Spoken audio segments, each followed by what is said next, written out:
আলোচনা করব। দুটি বাণী, আমাদের সময় সংক্ষিপ্ত, অজস্র স্বামীজির প্রত্যেকটি বাণীকে এইভাবে আলোচনা করা যায় যেগুলি কিভাবে একটি প্রতিষ্ঠান হয়ে কালের সাথে সাথে রূপ পরিবর্তন করেছে।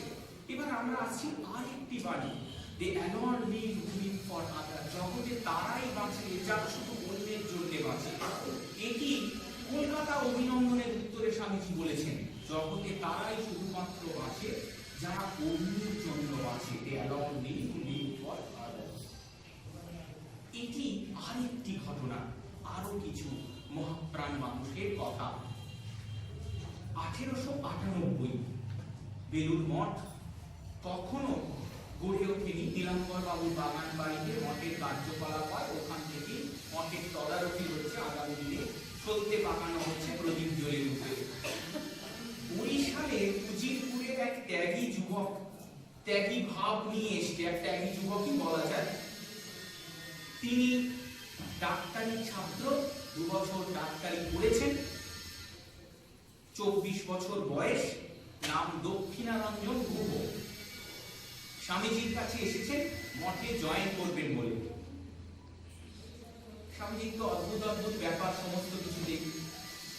ছেলে জয়েন করতে এসছেন কোথায়, তাকে প্রবুদ্ধ করে বলবেন আর বাবা থাক, এখানে থাকা পড়ার অসুবিধা নেই, খাওয়ার ব্যবস্থা আছে। স্বামীজি তা না করে তাকে একটা মারাত্মক কথা বললেন প্রথম দিন, যেটি শুনলে আমাদের গা শিহরিয়ে উঠবে। তাকে বলছেন, আচ্ছা ধর আমার যদি কিছু টাকার দরকার হয়, তার জন্য যদি তোকে চা বাগানে কুলি করে বিক্রি করে দিতে রাজি আছিস তো? অদ্ভুত! প্রথম দিন একটি ছেলে বাড়ি ঘর ছেড়ে এসেছে জয়েন করার ভাব নিয়ে, তাকে বলছেন আমার কিছু টাকার দরকার, তোকে যদি চা বাগানে কুলি করে বিক্রি করে দিই তুই রাজি আছিস?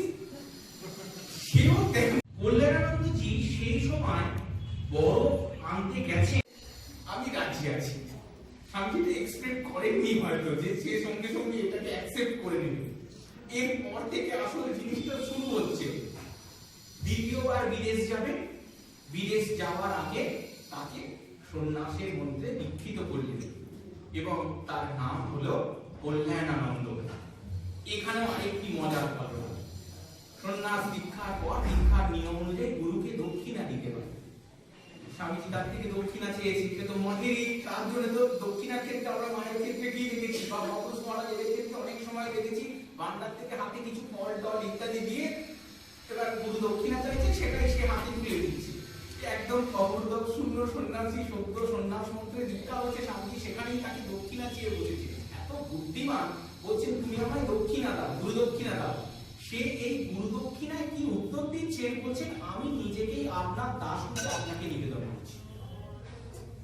এরপর মানে আশ্চর্য বক্তা কুশলস্থ লব্ধা, যেমন গুরু তেমন শিষ্য, যেমন উনি প্রশ্ন করছেন তিনি তেমন উত্তর দিচ্ছেন প্রত্যেকটা মুহূর্তে। এই যে আমি আমাকে যে বাণী আমার দেয়ার ছিল তা আমি দিয়ে দিয়েছি।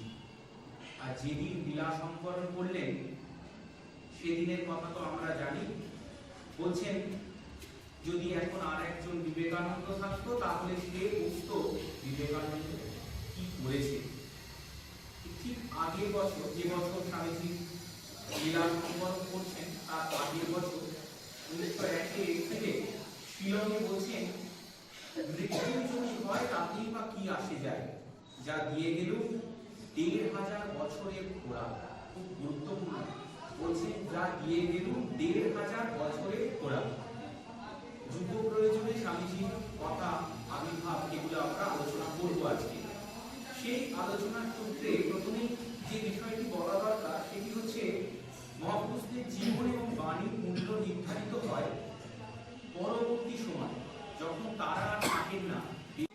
রামকৃষ্ণানন্দজিকে চিকাগোতে দেশীয়দের কাছ থেকে আমরা জানি বিভিন্নভাবে স্বামীজি সমস্যার সম্মুখীন হয়েছিলেন।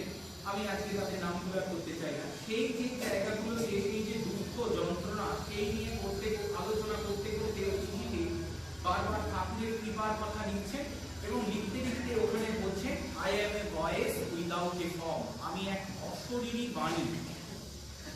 এই অশরীরী বাণী কিভাবে তিনি সেই অশরীরী বাণী রূপে আজও কাজ করছেন আমরা এই দেখব।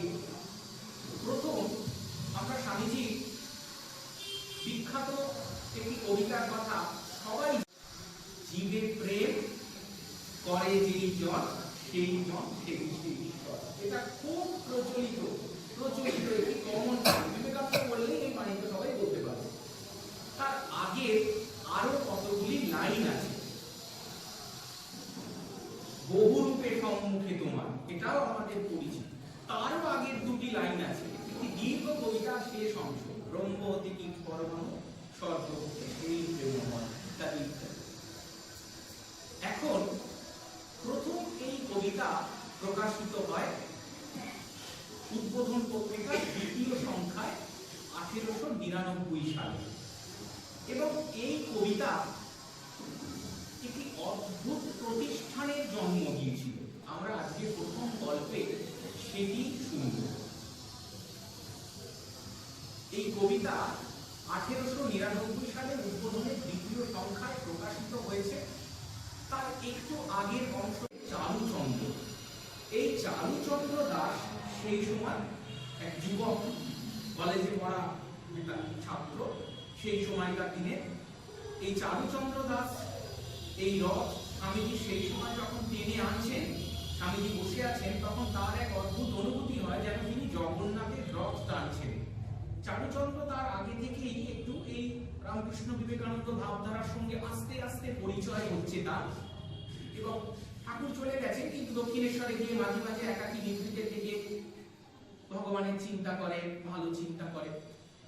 এর বেশ কিছুকাল পরে মঠেও তার আসা যাওয়া, কিন্তু স্বামীজির সঙ্গে ঘনিষ্ঠ সান্নিধ্য তার সেই সময় তৈরি হয়নি।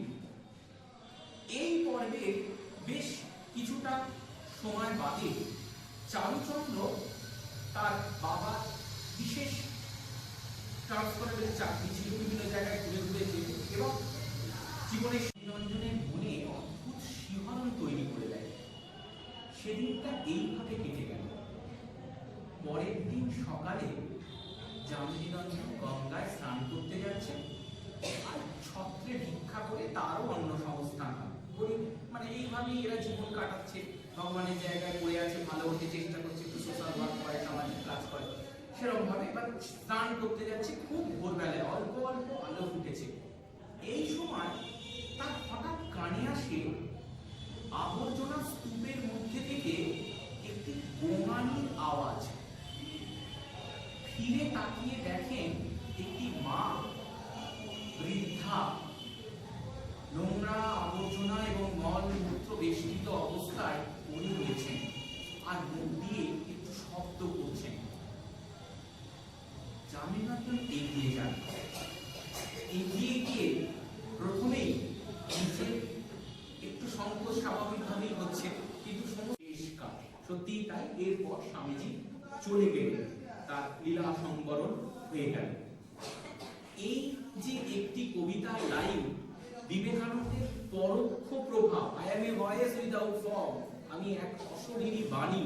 এই এক অশরীরী বাণী কিভাবে একটি প্রতিষ্ঠান হয়ে আজ লক্ষ লক্ষ মানুষের সেবার কেন্দ্রবিন্দু হয়ে রয়েছে, আমরা এই ঘটনা থেকে বুঝতে পারি। না, স্বামীজি নিজেই বলেছেন, জ্ঞান ভক্তি কর্ম এক জায়গায় এসে মিলিত হয়, এবং সেটি হচ্ছে আনসেলফিশনেস ইজ গড। স্বামীজি কর্মযোগে বলছেন এই নিঃস্বার্থতাই ভগবান। এই ভূমিতে যেখানে মহাপ্রভু লীলা করে গেছেন, ভক্তির প্লাবন উড়িয়েছেন, সেখানে ভক্তি যোগের জায়গায় এই যে নতুন কর্মযোগের প্রচার যুগোপযোগী ভাবে স্বামীজি প্রচার করে গেলেন, এসে যেন একই জায়গায় মিলিত হলো। সমস্ত পথ এসে এক অনন্তে একই জায়গায় একই ভূমিতে মিলিত হয়ে এক অনাবিল আশা এনে দিল আমাদের ভাবি জীবনের জন্য। রিসার্চের ক্ষেত্রে অ্যাপ্লাইড ফিল্ড বলে একটি বিষয় রয়েছে। ফলিত যে কোনো গবেষণা তখনই সার্থক হয় যখন সমাজে তার প্রতিফলন লক্ষ্য করা যায়। বিবেকানন্দ নিজেই এক অদ্ভুত তত্ত্ব। এই তত্ত্ব কৃপা যার উপর করে তিনি বিবেক আনন্দ লাভ করে ধন্য হন। আজকের এই পূর্ণ দিনে তার কাছে প্রার্থনা